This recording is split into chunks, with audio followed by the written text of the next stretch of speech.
Alright, welcome again. As we were finalizing our discussion on reactive programming, I faced a few questions, and that resulted that I need to do a simple video to illustrate the process of using native queries and also making use of DTOs in regard to mapping different fields for different entities. Now, I'm going to make use of the same of the feeding information to just to do the mapping and to illustrate the process of making use of DTOs in this particular reactive framework. And we are going to be able to see how automatically the Spring Boot reactive framework will be able to translate the native queries and then give us the intended DTO information. So the first thing that we are going to do, we are going to create a simple DTO to represent our feeding. And in this case, we are going to quickly start a different class. Here is going to be feeding. I'm going to actually create a new package to have that particular information so that we are able to separate. So create this one, we are going to call it model, which is going to be now the actual presentation layer to the user. And now for the model, we are going to have the simple DTO, feeding DTO dot Java. Right. So what we are going to do is we are going to have this one with the at data annotation. Then we are going to have at all args constructor. And then we are going to have no args constructor. Then we are going to pick individual fields from the feeding class. So we are going to quickly pick the feeding ID. Then we are going to also pick the title, description, the release year of the feeding, and then we are going to pick language name. So I'm going to quickly pick this one also. So those four fields we are going to be the one that we are going to map in our DTO. So as you can see, we have the feeding ID, the title, description, and the release year for this particular feeding information. So let's say you want to turn data concerning the feeding DTO. So what we are going to do, we are going to start from the controller downwards. So here we are going to have another method, just exactly the same as what we had previously, which is going to be pagination. So this one, we are going to duplicate it down, and we are going to give it a different path. And this one is going to be /all/DTOs. Or yes, we can just say minified information. And then with that, we're going to say get feeding DTOs, right? And then I'm going to also make use of a simple get feeding function. And we don't have this particular function, everything else remains the same. So we're going to do a quick fix here and going to create that particular method within the feeding service. And once we save that, we'll be able to have that particular function there. Then we just need to do a custom implementation. So import that, and then in this case, we need to quickly do the override for that particular function. So by just specifying the annotation at override, then we're going to specify the actual function. So what you're going to do in this particular case is going to receive a page request, and from the film controller or the film service, that should be a page request. We can just update that accordingly. Then once we are in the film service here, implementation, we need to do the same thing that we did for fetching information from the feeding. But then we are going to introduce another function within the film repository, which will be able to allow us select the individual fields for the DTO. So what we're going to do here quickly is going to go to the film repository, and then introduce another function, which is going to take now pageable request. But then now in terms of the pageable request, we are not going to send an actual pageable request. We are going to send the parameters to do with the start and the offset. So in this case, we are going to have an integer field to have the size, right? This is going to be the size of data that we are going to do. And then we're going to do the limit, so the offset. So we're going to have this one as a long offset field. So we're going to have those two fields. Now we can retain the same functionality, but then let's write some query to be able to select and combine data from the two tables. So in this case, we are going to introduce at query, meaning we are going to have this one, R2DBC at query method, and this particular function, we are going to introduce the actual select query. So we are going to have select function, then we are going to select from films. So we are going to make use of from film table. So it's going to be the actual film table, and then I'm going to give it an alias of f.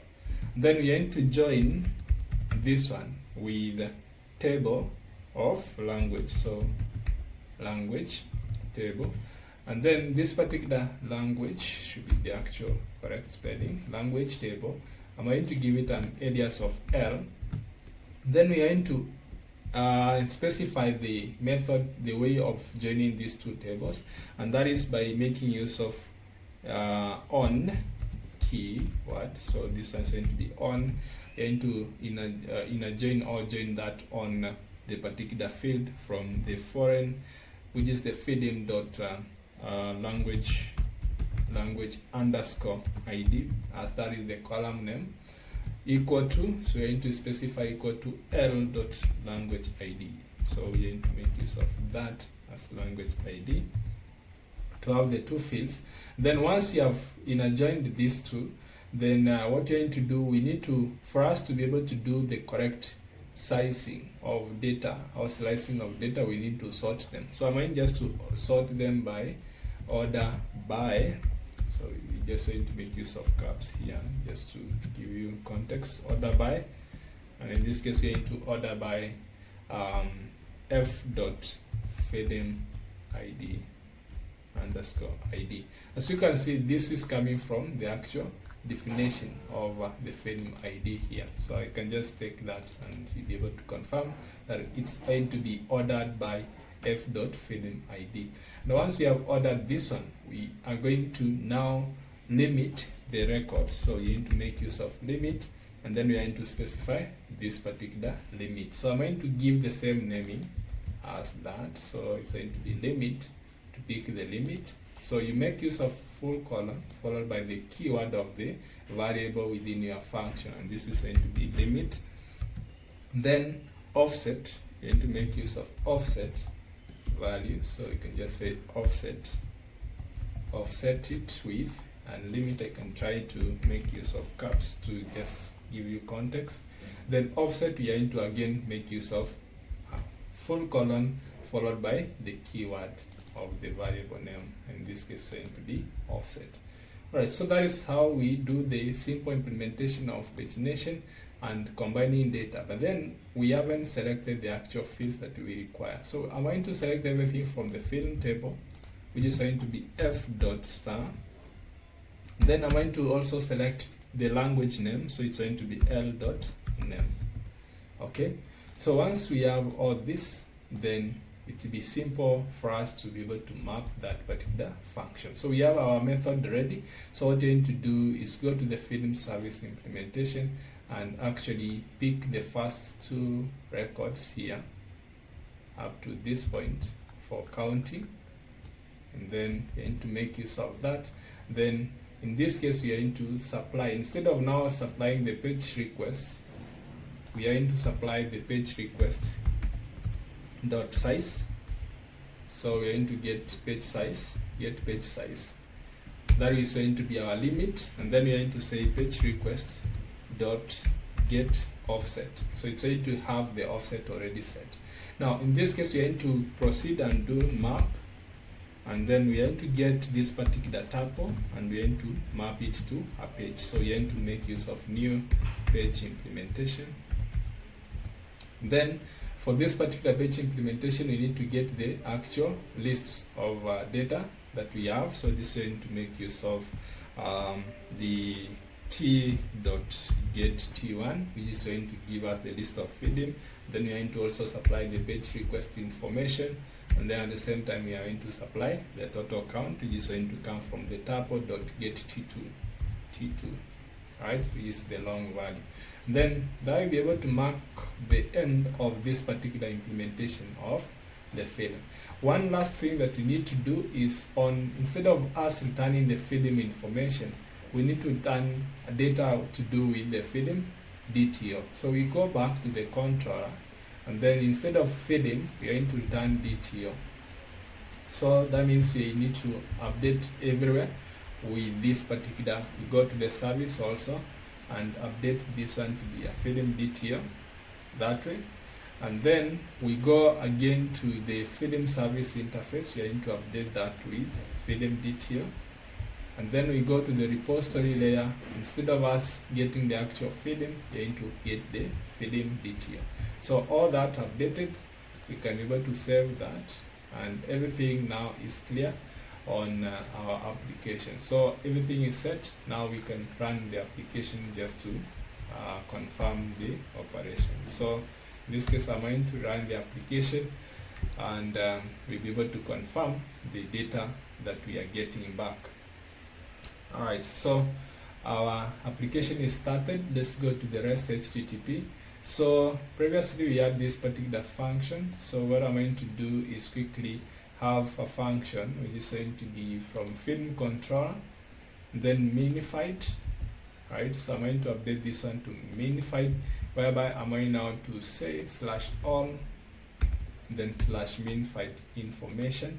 Then from there I'm going to supply the page number and the page size. So in this case we can start with page 0 and then size of 10 records. So let's save that, and then I need to send this information, particular request. As you can see, we're able to get data to do with the film information, but then we don't have the language set. So what we're going to do is we're going to make a simple modification on the film DTO to just have the presentation of the name of the particular. Basically from the query we are selecting name, and name will be mapped to a name here. Because it's not ambiguous, we are going to have that as name. Then from here, we need now to actually inform the user who is using this one that this particular name will be the actual language ID. So we have to make use of JSON property from Jackson, and then this is an annotation. Ideally, it's at JSON property, and then within it we are going to specify language name. All right. So once we save that and we wait for the application to restart, we are going to have the actual implementation of this particular request. So once we send the request now, we should be able to have pagination, at the same time the additional information for the language for this particular field, and the key will be language name, and each particular field now will be able to have the data.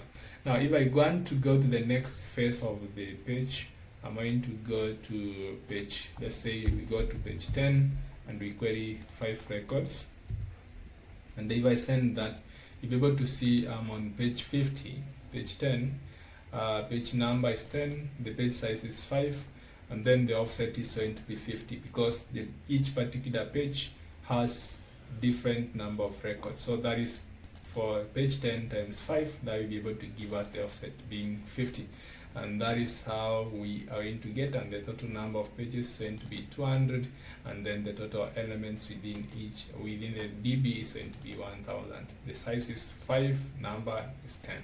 Alright, so you can see that now we're able to achieve that in just making use of simple data native query to do our implementation of within the repository. So you can see this is a native query. Actually, you can translate a native query into a DTO without necessarily doing mapping within the application level. So automatically Spring Boot will be able to do that one for you, and you'll be able to have that mapped as long as you maintain the field names from the database to be the same as what you have within the DTO. And that's all with regards to pagination using a custom query function, annotation, and implementing the pagination whereby you specify the limit and offset values, and that is basically coming from the page request. But then within the service layer, it's that point that you do modify and you maintain the actual page that we have been using all along. Thank you for watching this video. subscribe and share the video for more audience. Thank you.